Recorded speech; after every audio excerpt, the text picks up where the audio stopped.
नमस्कार, आप देख रहे हैं भारत टाइम्स न्यूज और मैं हूं आपके साथ कंचन। योगी आदित्यनाथ यानी परिस्थिति कैसी भी हो लेकिन अपनों का साथ नहीं छोड़ते। 19 अप्रैल को पहले चरण का मतदान होना है, लिहाजा 17 अप्रैल को चुनाव प्रचार थम जाएगा। इसके पहले योगी आदित्यनाथ ने एनडीए प्रत्याशियों का हाथ थामकर सभी सीटों पर कई बार मतदाताओं से संवाद कर कमल खिलाने का आह्वान कर लिया, तो वहीं अखिलेश यादव गुरुवार तक सपा और इंडी गठबंधन के एक भी प्रत्याशियों के लिए प्रचार करने नहीं पहुंचे। पहले चरण में 8 सीटों पर चुनाव होना है। प्रचार के महज 6 दिन शेष हैं, जिसकी बदौलत इंडी गठबंधन के प्रत्याशी नैया पार लगाने की तैयारी में है। अखिलेश की वजह से वे मझधार में फंस गए हैं। जरूरत के समय उनके अपने अखिलेश ही अभी तक साथ नहीं खड़े हुए, जबकि योगी आदित्यनाथ ने पहले व दूसरे चरण की लगभग सभी और तीसरी चरण की कई सीटों पर मतदाताओं को एनडीए के पक्ष में सहेज लिया है। योगी आदित्यनाथ ने 14 दिन के भीतर 37 जनसभाओं को संबोधित कर लिया है। उत्तर प्रदेश के साथ ही राजस्थान, महाराष्ट्र और जम्मू में भी भाजपा प्रत्याशियों के पक्ष में उन्होंने कमल खिलाने की अपील की। 27 मार्च को सीएम योगी ने मथुरा में प्रबुद्ध सम्मेलन के जरिए यूपी में चुनावी प्रचार का आगाज किया था। यही नहीं, योगी आदित्यनाथ 4 अप्रैल को मथुरा की भाजपा प्रत्याशी हेमा मालिनी के नामांकन में भी शामिल हुए। अब तक मथुरा आदि सीटों पर प्रचार में सीएम कई बार जा चुके हैं, जबकि विपक्ष के प्रत्याशी अपने रहनुमाओं की राह देख रहे हैं। योगी आदित्यनाथ ने पहले चरण की सहारनपुर, कैराना, मुजफ्फरनगर, बिजनौर, नगीना, रामपुर व पीलीभीत में एनडीए प्रत्याशियों के लिए कई बार संवाद कर लिया, तो दूसरे चरण की अमरोहा, मेरठ, बागपत, गाजियाबाद, नोएडा, बुलंदशहर, अलीगढ़ व मथुरा में रोड शो जनसभा भी कर ली है।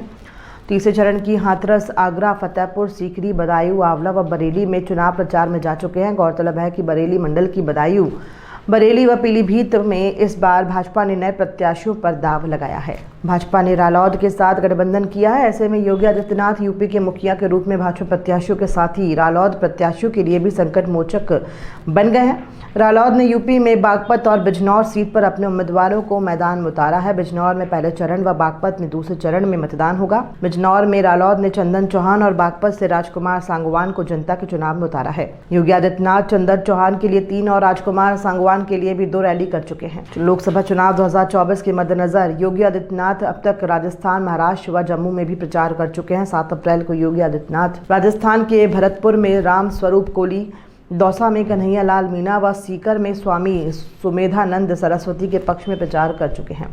तो 8 अप्रैल को उनकी उपस्थिति महाराष्ट्र में रही। वे वर्धा से रामभी भाई तड़स, भंडारा में सुनील मेढ़े व नागपुर में केंद्रीय मंत्री नितिन गडकरी के लिए चुनाव प्रचार करने पहुंचे। 10 अप्रैल को सीएम योगी ने जम्मू की उधमपुर सीट से केंद्रीय मंत्री डॉक्टर जितेंद्र सिंह के लिए हुंकार भरी। वाराणसी सीट से प्रधानमंत्री नरेंद्र मोदी एनडीए उम्मीदवार है। यहाँ 7 जून को वोट पड़ेगा। यूपी के मुखिया होने के कारण योगी आदित्यनाथ ने 3 अप्रैल को यहाँ लोकसभा चुनाव संचालन समिति की बैठक की और कार्यकर्ताओं को उनकी जिम्मेदारी सौंपी। यहाँ बूथ से लेकर पन्ना प्रमुखों को भी योगी ने फील्ड संभालने का दायित्व सौंपा। तो 4 अप्रैल को अपने गृह जनपद गोरखपुर के साथ ही बांसगांव व संत कबीर नगर के लोकसभा चुनाव संचालन समिति की बैठक कर कार्यकर्ताओं को कमल खिलाने के लिए मैदान संभालने का मंत्र दिया। 6 दिन बाद यानी 17 अप्रैल को पहले चरण का चुनाव प्रचार थम जाएगा। पहले चरण की सीट पर अभी तक अखिलेश यादव या इंडी गठबंधन के अन्य नेता प्रचार करने तक नहीं पहुंचे।